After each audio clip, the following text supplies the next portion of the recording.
Et pour donc la dernière région qui a participé à l'expérimentation autour des séries, nous allons donc partir en Bretagne, où un atelier d'écriture itinérant s'est déployé sur les 4 départements bretons différents. Donc voilà, donc c'était le même atelier d'écriture à chaque fois, avec le même format, le même artiste, mais il a rencontré donc 4 groupes de jeunes différents, et à chaque fois, ils sont arrivés à élaborer un scénario de série différent. Donc cet atelier a donné lieu à la publication de 4 scénarios. Et donc ces scénarios sont tous consultables sur notre site internet et ils témoignent bien de la capacité d'imagination des jeunes, voilà, qui est aussi favorisée en fait par la série et par la méthodologie même d'écriture qui est mise en place au sein de ces ateliers. Donc nous n'avons malheureusement personne de la coordination régionale en Bretagne qui a pu être présent aujourd'hui, ni l'artiste. Donc du coup, on remercie beaucoup l'UFEJ Bretagne d'avoir mis en place ces ateliers. Et on va écouter l'artiste intervenant qui a donc encadré ces 4 ateliers d'écriture dans les 4 départements différents, qui va nous adresser un petit mot sur l'atelier qu'il a mené et nous en expliquer un peu les enjeux.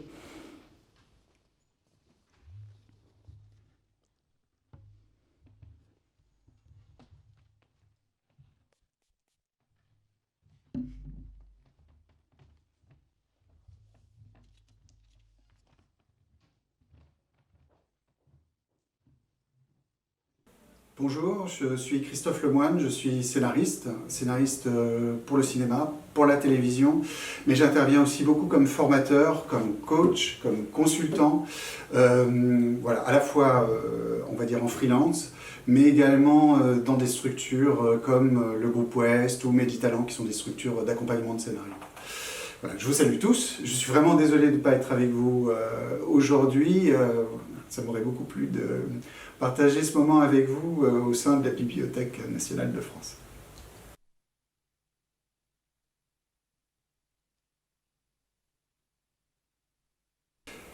Alors je crois que c'est la responsable de l'UFEJ Bretagne qui a pris contact d'abord avec le Groupe Ouest. Le Groupe Ouest qui est une structure d'accompagnement de scénarios professionnels, qui est une structure qui est basée dans le Finistère Nord, mais où une grande part du cinéma national et international aujourd'hui voilà, vient y travailler. Et il se trouve que comme scénariste accompagnateur, j'interviens souvent au Groupe Ouest. Donc le Groupe Ouest m'a renvoyé la balle et on a échangé. Ce qui venait déjà de la responsable de l'UFEJ Bretagne, c'était le fait que il y avait le désir de faire quelque chose autour de l'écriture. C'est-à-dire que les stagiaires soient déjà dans un processus créatif. Voilà. Pas un processus analytique, ou voilà, qu'on soit vraiment dans l'idée de construire. Et ensemble, en échangeant, donc on s'est retrouvés, on a élaboré ensemble ce qui nous semblait être la meilleure formule. Au départ, il y avait un petit peu l'idée peut-être d'être un petit peu dans dans ce qu'on appelle aujourd'hui le fan art, c'est-à-dire de reprendre des séries existantes, et peut-être de faire écrire des épisodes au sein de séries existantes que les stagiaires auraient connues, etc. Mais ça semblait un petit peu complexe. Et pour ma part, moi j'étais plus pour qu'on fasse quelque chose, pour qu'on tente quelque chose de totalement original. Donc au bout du compte, ce qui a été décidé, c'est qu'on travaille un petit peu comme une writing room professionnelle et que l'espace de 4 demi-journées, on essaie d'échafauder au mieux, ensemble, ce qu'on appelle une pré-bible, c'est-à-dire en gros les éléments de base pour inventer un concept pour une série de fiction. Donc voilà, il y avait ces 4 modules qui devaient chacun être d'une durée de 2h, 2h30, quelque chose de cet ordre-là. À chaque fois, chaque nouvel atelier démarrait avec la mise en place d'un jeu. Un jeu donc, qui était apporté par l'UFEJ Bretagne, mais qui a tué Harry Sheldon. Donc voilà, je crois qu'il y avait une petite heure comme ça de prise de contact, prise de connaissance entre nous et entre les stagiaires à travers ce jeu. Et puis après, on rentrait directement, on avait très peu de temps, donc on rentrait très très vite dans le vif du sujet. C'est-à-dire effectivement ce petit groupe de pré-ados, ados ou jeunes adultes, parce que j'ai eu un petit peu tous les âges, les organiser en cellules d'écriture et donc très rapidement d'imaginer un projet de série. Alors sans qu'il y ait une répartition de l'emploi du temps très très précise, j'avais effectivement un petit peu anticiper les choses. Effectivement, le premier jour, on était davantage sur les questions de genre, de grandes thématiques. Et puis petit à petit, on s'approchait des personnages. Et puis petit à petit, on allait vers les arches. En général, l'arche étant, on va dire, le résumé de ce qu'on trouve dans une saison.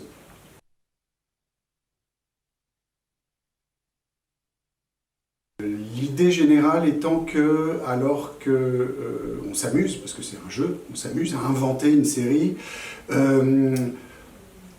pour ma part, c'est vraiment à chaque fois de les alerter de la façon la plus discrète possible sur le fait que on était en train d'aborder tel ou tel outil de scénarisation. C'est-à-dire que d'inventer une histoire, c'est au bout du compte avoir recours à des outils de scénarisation qu'on connaît quand on est professionnel. Et c'était un petit peu de les initier, voilà, sur le terrain par l'improvisation à ces outils-là. Je pense qu'ils avaient à la fois la jubilation de pouvoir créer quelque chose dont qu'ils pouvaient aimer, mais en même temps, ça permettait de faire de la pédagogie au travers de ça. Une chose que je peux peut-être préciser qui est importante, c'est que moi j'avais mon ordinateur et j'étais le seul à écrire. C'est-à-dire qu'on fonctionnait vraiment sur un échange oral au sein du groupe, comme on fait dans les writing rooms de scénaristes. En général, il y en a un qui est chargé de la prise de notes. Ceci pour deux raisons. La plupart, parce qu'évidemment, je cadrais un petit peu sans essayer d'avoir une position trop autoritaire. Le fait d'être à la prise de notes me permettait d'orienter un peu plus la séance. Je prenais les notes et chaque nouvelle séance, je lisais les notes que j'avais prises lors de la séance précédente. Aussi, tout simplement pour pas que certains d'entre eux se retrouvent en face de la barrière de l'écriture. Voilà, on était vraiment sur un terrain créatif, mais eux n'avaient pas besoin du recours de l'écriture pour pouvoir s'exprimer. C'était moi qui le prenais en charge complètement. Donc j'ai pris en charge complètement les notes pendant toute la durée des sessions de travail. Et quand on s'est séparés, moi j'ai pris un petit peu de temps ensuite de mon côté pour pouvoir voilà, mettre en forme tout ça et en faire un document présentable, un peu plus rédigé, quoi. Mais eux n'avaient pas en charge la dimension écriture physique.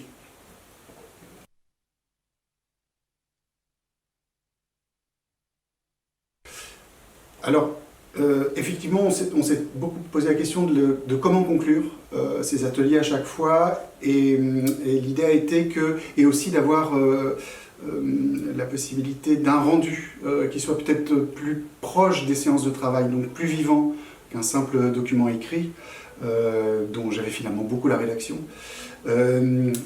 Donc, il y a eu cette idée de consacrer la dernière séance de travail à des vidéos pitch, la confection de vidéos pitch concernant le projet. Et de partager la confection de ces vidéos pitch au sein du groupe. C'est entre ceux qui filment, ceux qui préparent, ceux qui coachent, ceux qui mettent un peu en scène, etc. Alors moi, de mon point de vue, je suis un petit peu plus, même si je pense que c'est intéressant, ça permet d'avoir un rendu intéressant. Malgré tout, cette étape de travail a été un petit peu plus délicate et pas toujours aussi positive de mon point de vue, tout simplement parce qu'à nouveau là on tombe sur la question de ceux qui sont le plus dégourdis pour prendre la parole, qui ne sont pas forcément ceux qui avaient le plus apporté au sein de l'atelier d'écriture.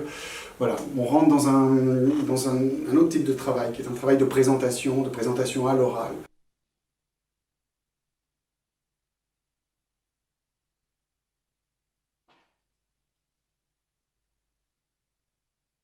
Pour prendre les choses dans l'ordre, l'introduction par le jeu, c'est quelque chose qui m'avait été imposé, donc par l'UFH Bretagne. Moi, je n'avais pas d'avis a priori, mais en réalité, sur le terrain, je me suis très vite aperçu que c'était extrêmement positif. C'était extrêmement positif parce que, de façon ludique, jubilatoire, sans tout de suite se mettre la pression, parce qu'il y a quand même un enjeu. Les participants des stages venaient avec... ils savaient qu'il y avait cet enjeu de créer quelque chose. Et on démarrait par quelque chose qui n'était pas directement créatif, qui était juste une prise de connaissance entre nous via le jeu. Et en même temps, il y avait déjà des petits jeux d'équipe qui se faisaient, donc quelque chose de l'ordre du collaboratif aussi, qui était très intéressant. Et en même temps, le partage d'une culture. Parce que c'est ça qui est très intéressant avec la série, c'est que c'est une culture que ces publics-là, voilà, grossièrement des préados aux jeunes adultes, c'est une culture qui est énormément pratiquée, maîtrisée, partagée, et du coup, c'est quelque chose qu'ils connaissent beaucoup. Donc le jeu permettait déjà d'échanger sur les séries qu'on connaît, les séries qu'on aime, etc. Le jeu était vraiment bien fait parce qu'en plus le jeu ciblait vraiment plutôt des séries teen. Donc c'était plutôt porteur, voilà, je trouve, en termes d'énergie, en termes de...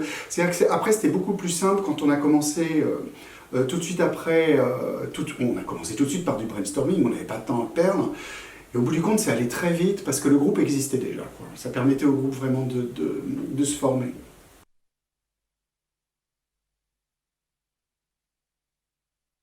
J'ai été quand même extrêmement surpris par la vitesse à laquelle ils sont entrés dans ce processus créatif. Alors évidemment, c'était tous des volontaires. On n'était pas dans un cadre scolaire où c'était une activité dont ils avaient envie, effectivement. Mais quand même, ça n'explique pas tout. Et surtout, ce qui s'est passé, ce qui a été très très moteur, c'est qu'en réalité, et d'ailleurs c'est l'objectif de l'atelier, qui est quelque chose que moi je défends beaucoup, qui est qu'en réalité la dramaturgie, en fait, la question de la dramaturgie, qui peut sembler comme ça une espèce de science un petit peu ésotérique, voilà, à laquelle il faut être formé ou pas. Mais en réalité, c'est quelque chose qu'on maîtrise tous sans vraiment le savoir, dans la mesure où on est tous des grands consommateurs de fiction. Et alors en ce moment, d'autant plus la série, d'autant plus les jeunes sur la série. Et ce qui s'est passé, c'est que la plupart d'entre eux se sont aperçus très vite qu'ils maîtrisaient déjà beaucoup de choses, tout simplement parce qu'ils les connaissaient, ils les avaient déjà expérimentés. Quand on est spectateur face à une fiction, on est tout le temps en train de jouer. Il y a ce jeu, on essaie d'anticiper ce qui va arriver dans l'histoire. Et du coup, on est en train de s'emparer de ces outils-là. Les scénaristes jouent à ça aussi, complètement de l'autre côté. Donc, assez vite, il y a eu cette jubilation, ce plaisir de découvrir qu'ils en savaient plus que ce qu'ils pensaient au départ. Et que, par exemple, des choses qu'ils exprimaient avec leur vocabulaire, c'était des outils de scénarisation, quoi. Les choses ne tombent pas du ciel, en général, quand un événement arrive, il a été un petit peu préparé à l'avance, parce que s'il n'a pas été préparé, on a l'impression que ça tombe de la lune. Voilà, c'est des choses qu'ils savent déjà. Donc, finalement, il y a eu une vitesse comme ça qui s'est... Je pense, comme je l'ai dit tout à l'heure aussi, que le fait d'être dans un processus créatif, mais totalement libéré à la fois de la question de l'écriture physique, et à la fois aussi de la question de la représentation. C'était pas du théâtre, c'est de l'improvisation, mais c'est pas du théâtre, c'est autre chose. Ils n'étaient pas devant un public, on était entre nous. Je pense que ça, voilà, effectivement, comme souvent, des caractères un peu réservés ou timides au départ, très vite se sont révélés au sein du groupe. Non, c'est une expérience qui a été vraiment... moi, je craignais qu'on manque de temps. Et ça n'a pas du tout été le cas, c'est allé très très vite.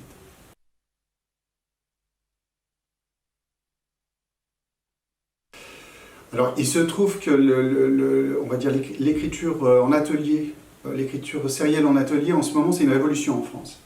Parce que écrire en atelier, ce qu'on appelle la writing room, déjà c'est un mot anglais, c'est quelque chose qu'évidemment les anglo-saxons et même plein d'autres pays utilisent depuis très très longtemps.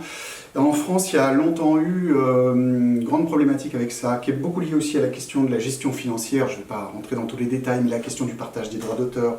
C'est-à-dire que plus on est nombreux à écrire un projet, plus du coup les parts du gâteau sont petites, etc. Donc, ce qui fait que pendant très longtemps, il y a eu tout un système de production d'écriture de séries en France qui a résisté à l'écriture en atelier. Mais force est de reconnaître, au vu de la qualité des séries voilà, venant d'autres pays, et une grande partie de la qualité vient de cette écriture collaborative. Donc petit à petit, on est en train de s'y mettre en France. Des séries comme Le Bureau des légendes commencent à utiliser le système des écritures collaboratives. Frédéric Krivine, qui a commencé à initier des choses sur Un village français aussi, quelqu'un qui est en train de faire bouger les choses. Voilà, c'est en train de bouger. C'est en train de bouger parce que, tout simplement parce que ça marche.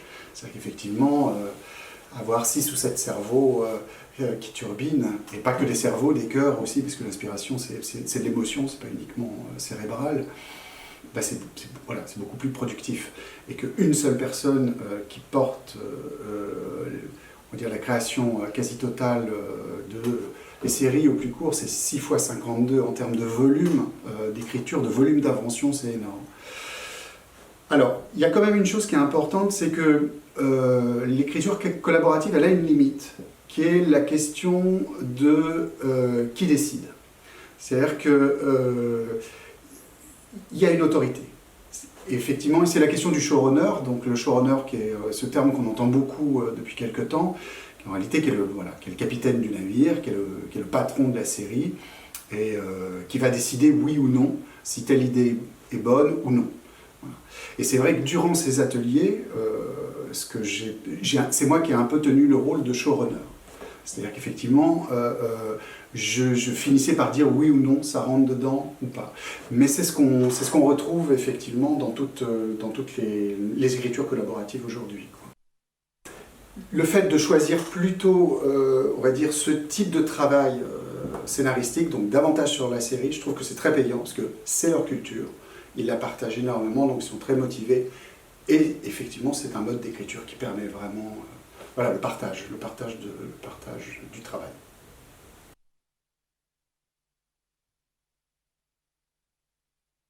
L'objectif avec lequel on était vraiment d'accord en termes pédagogiques, l'idée étant tant mieux si ce type d'atelier permet de développer la créativité et la créativité en termes de fiction auprès de ces jeunes auteurs, ces auteurs en herbe, tant mieux, mais au-delà de ça, l'idée est quand même de, par le biais, on va dire, d'expérience de création, ça permet à chacun d'aiguiser son regard critique après dans la consommation.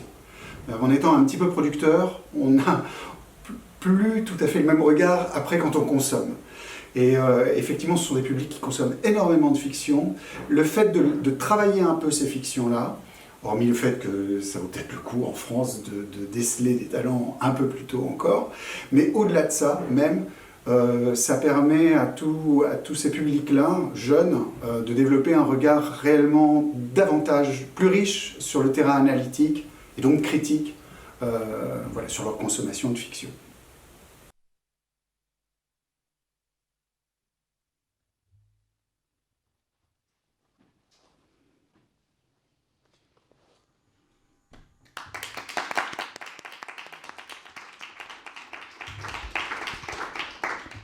Voilà donc pour cette première partie d'après-midi, où vous avez pu découvrir plusieurs expériences de médiation autour des séries, donc avec des publics jeunes.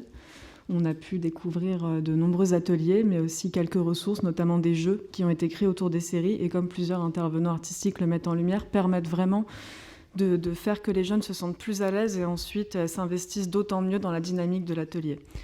Donc vous pouvez retrouver toutes ces actions, toutes les ressources et tous les outils qui ont été créés autour des séries donc sur le site internet de Passeurs d'Images. Et je remercie beaucoup les coordinations régionales du dispositif d'avoir mis en place ces actions.